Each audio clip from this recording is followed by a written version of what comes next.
Do you want to learn how to make custom entities in vanilla Minecraft? Well, today I'll show you how to do just that. I'll show you how to both make a custom entity and get it animating using a plugin for Blockbench. If you've never used Blockbench, you should probably learn how to do that a little bit before you watch this. Also, if you feel like you're seeing this tutorial for the second time, that's because they released a new update for the plugin, so I'm remaking the tutorial. Also, I started a new Discord server and a subreddit if you would like to check those out. But with that out of the way, let's get started. So diving right in, the first thing we need to do is find our world folder. To do that, just go to Single Player, find the world you want to use, click on Edit, and open World Folder. Once that's up, go to Data Packs, and here I've just made a simple data pack. All it has is my namespace with a function that just runs the command to say test in case we need that. It may surprise you, but this is all we need. Just a working data pack with a pack.nc meta file. To get the rest of it working, we're going to use a plugin for Blockbench. So when you open up Blockbench, you should see something that looks sort of like this, and you're going to want to go to Files, Plugins, Available, and you're going to search for Animated Java and install it. After that, just close this. Now, after installing new plugins, I would recommend restarting it, especially if you're using the app version. You don't have to, but it's just a nice way to make sure everything is fresh. So after that, come down to Animated Java Blueprint and click on Create New AJ Blueprint. Alright, first we have our blueprint name. This name is only used in Blockbench, so it doesn't really matter. I'll just call mine Test. I'm not going to be using a custom texture, so I'll just leave this. The bounding box here is just an invisible box that tells Minecraft when to render your entity, so I'll click Show Bounding Box just so you can see in the editor what it'll look like. Our export namespace is our entity name, so I will use test. We are not going to use plugin mode since we are making a data pack. Make sure the target Minecraft version is set to the latest version, or whichever version you're using. Resource pack export mode, I'm not using a resource pack, so I'm going to set it to none. I'll leave data pack export mode as raw. And next we need to select the data pack to export to. So here's my data pack. I'll just click on that and click select. On summon commands can be really useful. We are going to need to access the root of this entity a lot, so it's useful to give it a tag, so you can do something like tag @s add root, just like that.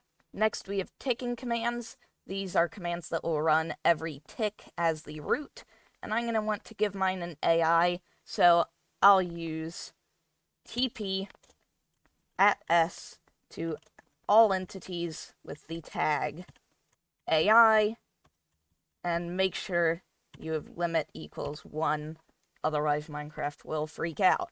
I would leave interpolation duration and teleport duration both at 1. You can use storage for animation, which will use way less functions, but it is slower, so I usually leave it blank. And I'll turn these off. They can be useful when you are bug fixing and everything, but I would turn them off for your final build. After all that, just hit confirm. You can see this box here is our bounding box. So I am going to start creating my entity. You can see we have text displays, item displays, and block displays. These are basically ghost blocks that we can use to make our entity. So I'm going to add an item display. I want it to be a snowball. I'm going to rotate it 90 degrees. And I'm going to move it up to sit on top of our ground here. So this north direction is where your entity will be facing. So mine is going to be facing this way. So I'm going to add a block display. I'm going to move that centered.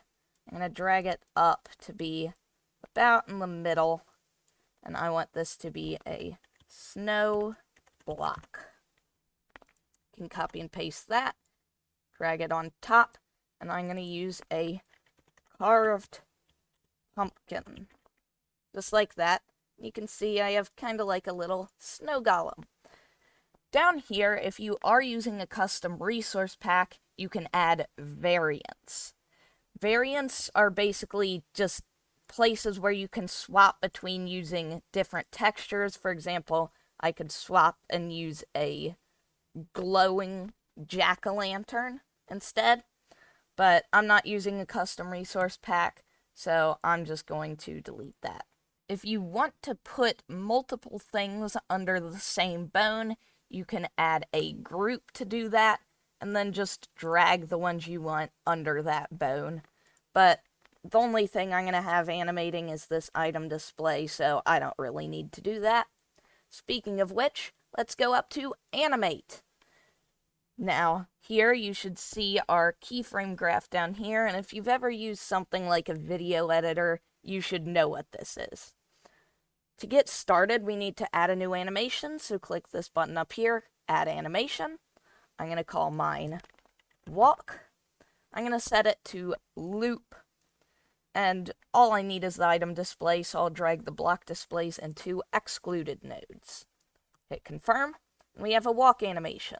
So to get started, let's click on our item display, and here you can see some places to add keyframes. If you click on Animate Effects here, you can add sounds, variants like I mentioned earlier, and you can even have it run commands at points during an animation, which I've found to be really useful. So I'm just going to close this. I'm not going to be using it. But what I am going to use is this rotation. So I'll add a keyframe here for our start, and I'm going to go forward 1 second and add another one, and I want this one to be rotated 360 degrees. So if we go to the beginning and play this animation, you can see the wheel rotating. I like that, so I'm going to leave it how it is, but you can change this to your liking. Now this bounding box thing. Obviously, we don't want it to go off screen if we look at this top part, and you can see here it's only on the bottom. So we can go up here to Blueprint Settings, in case we ever need to change anything, and I'm going to turn Auto Bounding Box off to set a custom one. So I'll use 16 for the X. Let's see how that looks. Honestly, that's pretty good. I think I'll leave this how it is.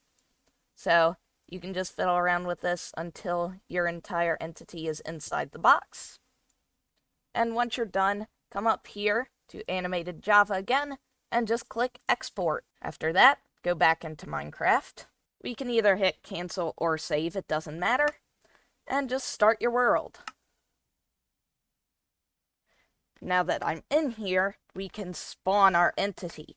So to do that, you're going to want to do /function, and you should see a bunch of functions in here. And if we scroll down, we should see our test here. And if we scroll down, we can find summon. Now this won't work. We need to add some arguments. So put some curly brackets and do args, :0. We don't need to give it anything. And just like that, you can see we spawned it. Unfortunately, it is at an angle, the angle we were looking actually. So before you summon it by hand, you might want to do /rotate yourself 0, 0. And then if we do it again, we summon it straight up. So let's say we want to get rid of these. We can do /function, and if we scroll down like before, we can find remove this and remove all. Remove all obviously removes all of them, and if we're executing as the root, we can remove this specific one. So I'm just going to do remove all, and I'm going to summon a new one. It doesn't really matter that it's at an angle because of our TP command with the AI. So to add our AI, I'm going to go into MC Stacker. You can find it here at mcstacker.net, and I'm going to go to the Summon tab. I'm going to use a zombie for my AI. I want it to be silent. Of course, it needs the tag AI like we specified earlier. To make sure it doesn't burn in its head, I'm going to put a barrier, why not? And I want it to be invisible, so I'm going to add an item model, and I'm going to use Minecraft :air, just like that. And now, to make the zombie invisible, I'm going to add some active effects. Invisibility, add effect, and it can just be 1. I'll use -1 to make it infinite. Show particles, I'll set to no. And we can copy this. Go back into Minecraft, paste the command, and you can see our guy is walking around.